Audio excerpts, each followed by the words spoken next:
Okay, license conditions. So this is the regulations part of the foundation license. Don't want to scare you, but the structure of amateur radio and the structure of radio in Australia is governed by a whole lot of legislation. There is the Radio Communications Act and the regulations. There is the key thing that I mentioned earlier, which is the class licence, 2023, and then there is also the licence conditions determination for determining how you operate beacons and repeaters. Primary function of amateur licence is to authorise a person to. Now, these 3 dot points, there aren't too many hobbies that are defined internationally. The International Telecommunications Union, or the ITU, you may have heard of, is a UN, so a United Nations recognised body that manages the radio spectrum worldwide. And so the ITU in the radio regulations actually define what amateur radio is, and it's these 3 things. So we train, self-train, which is what we're doing, communicate with other amateur operators, and conduct technical investigations. Now, everyone goes, oh my God, what's that mean?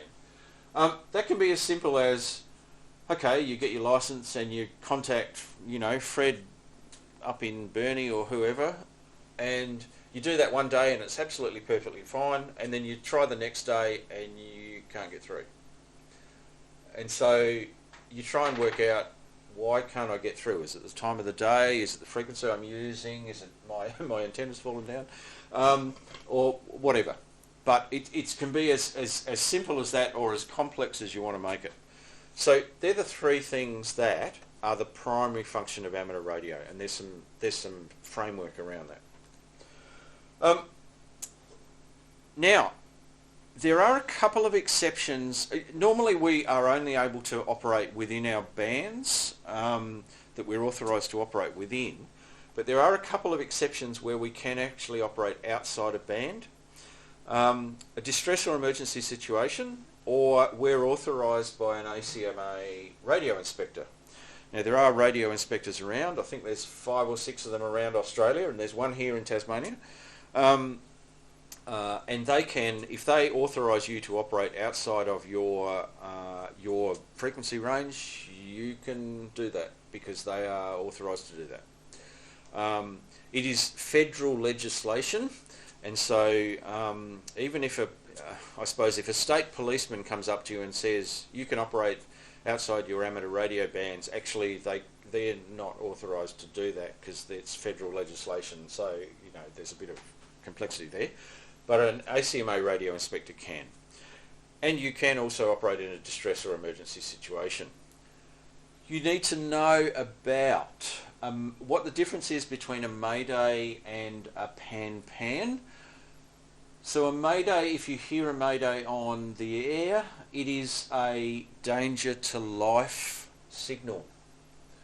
So somebody is in a situation where there is a danger to their life, and so they are calling mayday. Now, when you hear those sort of things, everyone goes quiet and all you're doing is listening and working out where it's coming from, taking down the details, etc., and passing on to the appropriate authorities. Now, that can be as simple as calling 000 and telling them exactly the frequency, the time, the blah, blah, blah. If you can go back to them, then you are authorised to go back to them and ascertain what's going on and get some more information, etc., etc. If you can actually do that. Now, the difference with a pan-pan is just an urgency signal. There's some urgency required. As soon as you hear a pan-pan, everybody on that band should be going quiet and listening what was going on, and if you can go back to them, then gather a bit more information. Receive priority and should be reported also to the appropriate authorities if that's what they're actually needing. Now, third-party messages. Third-party messages in some in some countries are allowed to be passed. Now, when I say third-party message, you're normally talking when you get your license, and it's amateur to amateur. So you both got licenses. Yeah.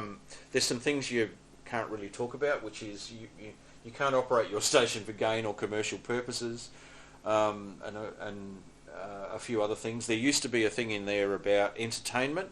That's actually been removed in the you couldn't transmit any form of entertainment. That was to do with music, because commercial radio stations pay an awful lot of money to transmit music. That's the commercial radio station. So, but they've actually removed that out of the class license. So I find that's a bit interesting. So we are allowed to pass third-party messages. So that's somebody else on behalf of somebody else. Can't be for gain or financial purposes, and you just need to be aware that some amateurs in other countries aren't allowed to do that. You can't actually pass third-party messages. Now, they'll be aware of that, and so if you're asking them to pass on a third-party message, they'll probably tell you, no, I can't actually do that under my license. So you just need to be aware that that might be the case. Every 10 minutes, so at the beginning and the end of a transmission, we usually do a station identifier, and we do this as part of the practical, so we'll take you through what the requirements are.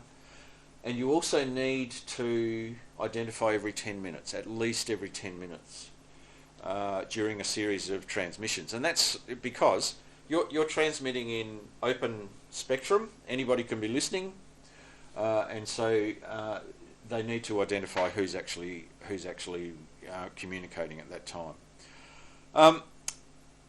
And even a test transmission has to have a station identifier. So if you're testing an antenna, you go out and go, this is a test, VK7TW testing or whatever, so people know. Now, call signs. Okay. Call signs, these are ITU specified. And if you come along to Wednesday night, there's an interesting bit of history around these call signs, so that's a bit of a plug for Wednesday night. Now, Australia has a range which includes VK. There's VH, VL and a few others, but in amateur circles we use VK. So that specifies that it's Australia. There is then a 0 through 9. Now, if you think about, the easiest way to remember this is if you know your postcodes in Australia, it follows the postcodes. So for Tasmania it's 7, for New South Wales it's 2, etc. The exception to that is 0 and 9. 0 is Antarctica, and 9 are our external territories. So Heard Island, Lord Howe Island, Christmas Island, and the myriad of other islands. So there's a VK and then a number. Now, this is where it then becomes really confusing. Foundation standard and advanced holders can hold any combination of 3 letters. Now, there are some exclusions in there, but almost any combination. So you actually don't know whether they're standard, advanced, or a foundation licensee at all. Wouldn't have a clue anymore. You used to be able to determine the level, because standards had a particular range, advanced had anything, and a foundation had a particular range. That's not there anymore. And 2-letter call signs for advanced licence holders where they're available. Now, in the bigger states, New South Wales, Victoria and Queensland, they've run out of them. So when they become available through somebody giving it up or dying or whatever, there is a lot of noise and lotteries and all sorts of stuff around them. So yeah, in Tasmania, not quite so much of an issue. Encoding transmissions in any way that is for the purpose of obscuring the message is not allowed, is not permitted, except for purposes specified. Now, this is obviously digital modes. There are known digital modes and bits and pieces. They're obviously allowed, but if you're actually trying to hide the message that you're sending, that's actually not allowed.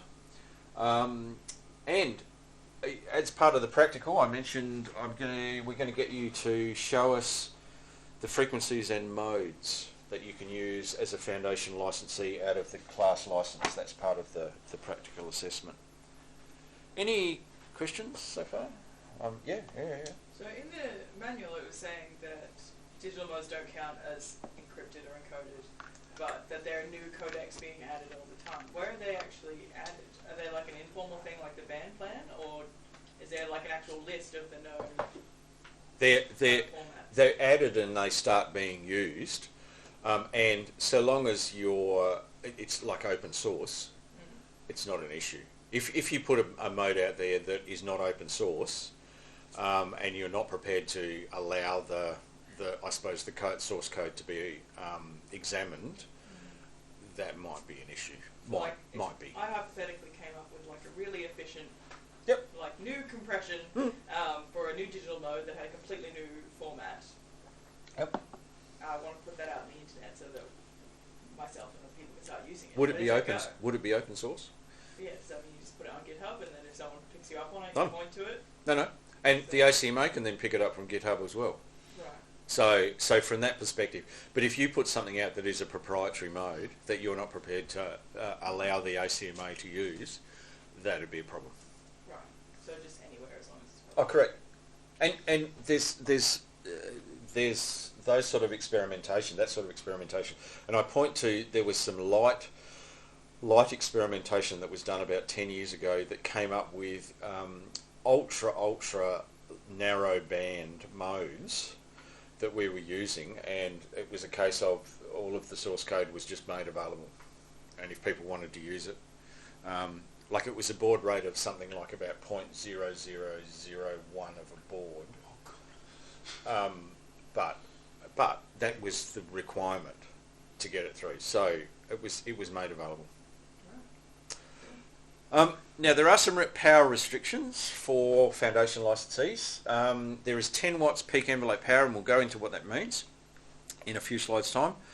Or for AM, FM and CW, and we'll go into what those mean, there is 10 watts average power. And we'll show you as part of the practical how to determine the power level on a modern transceiver.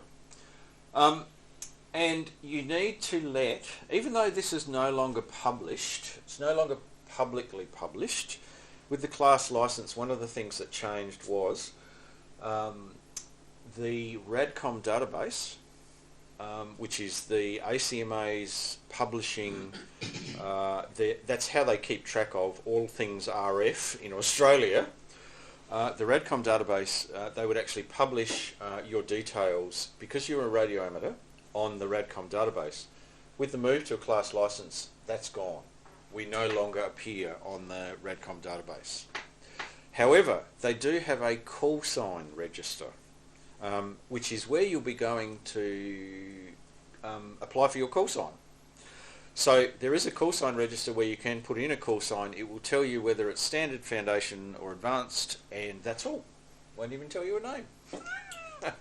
So, but if you happen to move address, you do need to let the ACMA know, because they need to be able to send you things, etc. So there is still a requirement for letting them know, and you can do that through the ACMA Assist portal online. So that's where you'll be going to get your call sign, and also that's where your license is. That's where all of the information around a foundation license and amateur radio license is stored. Now, must not operate an amateur station if it causes, and the key word here is harmful. Whenever you transmit, you cause interference. That's a given. You'll be causing interference to something, but it's not necessarily harmful interference. Under the Act, if it's harmful interference, then the ACMA has the ability, a whole lot of other things kick in. They have the ability to stop you doing that, to ask you to stop transmitting and to rectify the situation.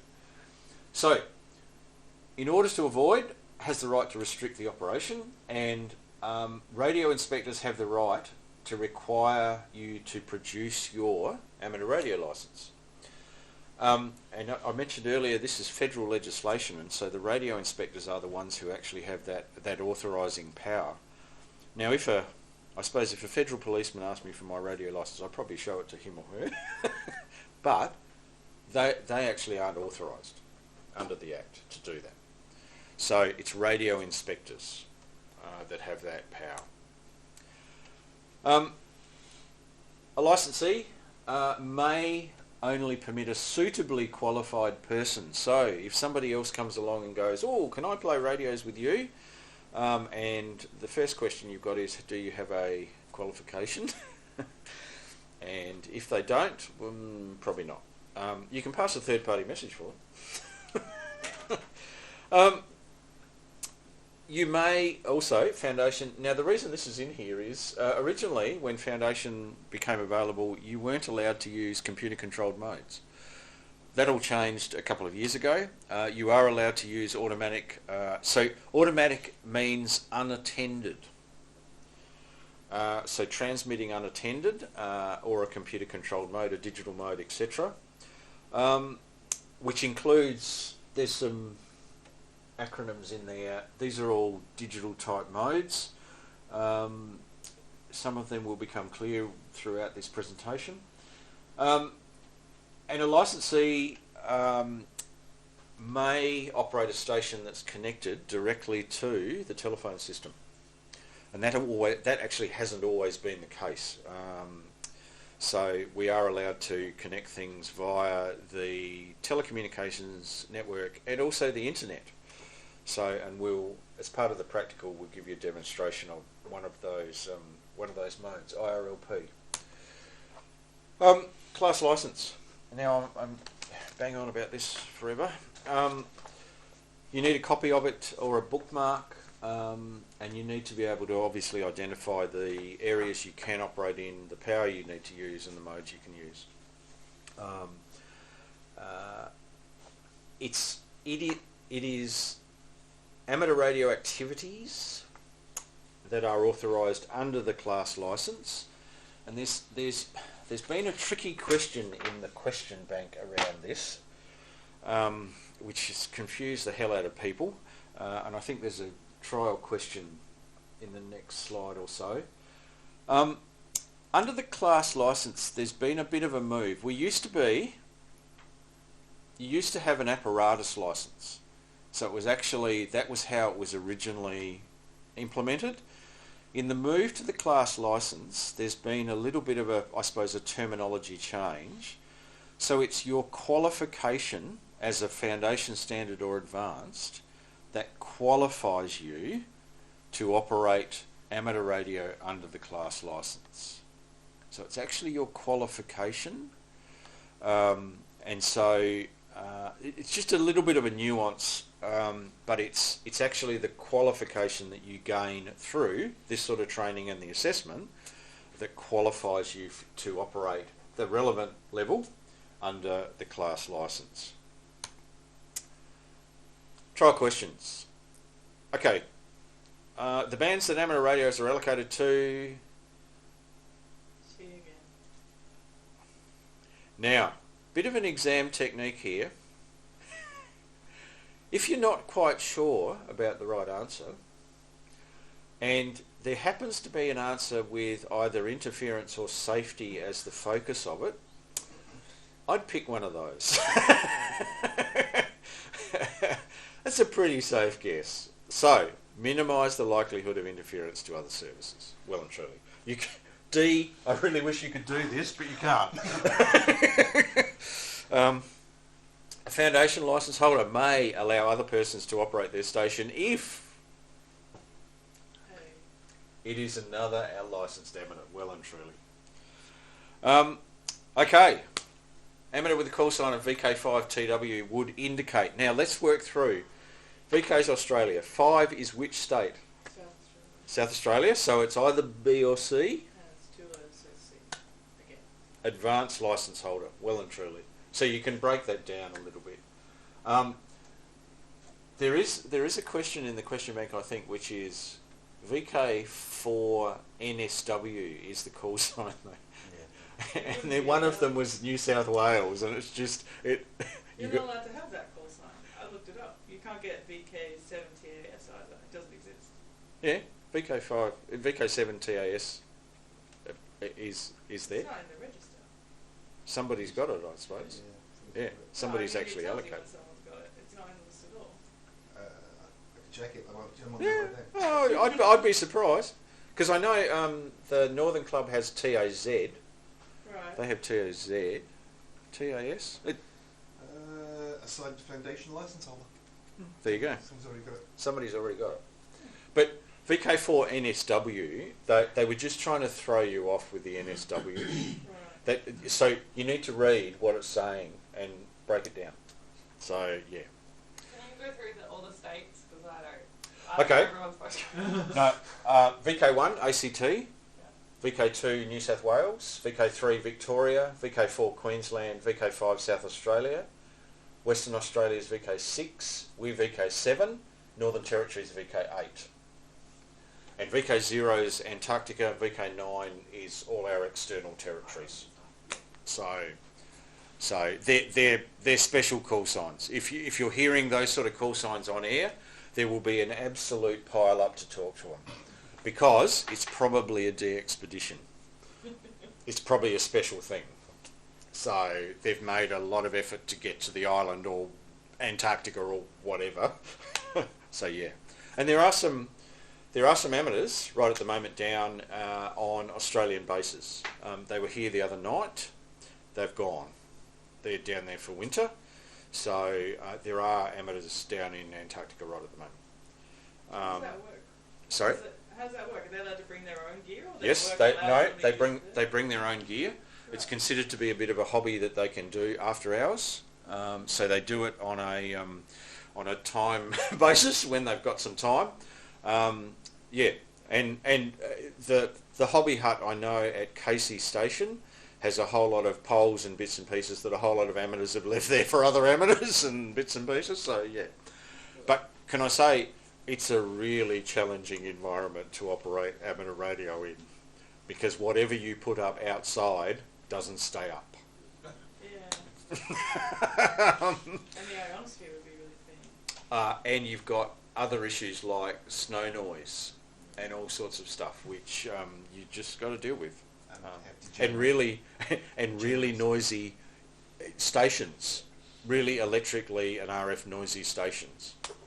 So okay, what authorises amateur radio activities in Australia? D. Lots of people go, oh, it's got to be the LCD, it's got to be the class licence, it's got to be the whatever. It's your licence. It's your foundation standard or advanced licence. Okay, while listening to a frequency not in the amateur bands, which you can do, you hear a Mayday call. What do you do? Now, anyone knows there's an old British comedian called Tony Hancock. He does this, so you don't. It's not that one. There's one of his sketches called the Radio Ham, which it's quite funny. Report and provide assistance if possible. If you're able to transmit on that frequency for whatever reason, and I'm not going to ask why, by all means you can go back to them. You're able to go back to them, but otherwise ring 000, give them all the details. They'll call AMSA, whoever they have to call. They might even call next door, Tas Maritime Radio, because they're the ones monitoring the maritime emergency frequencies. So yeah.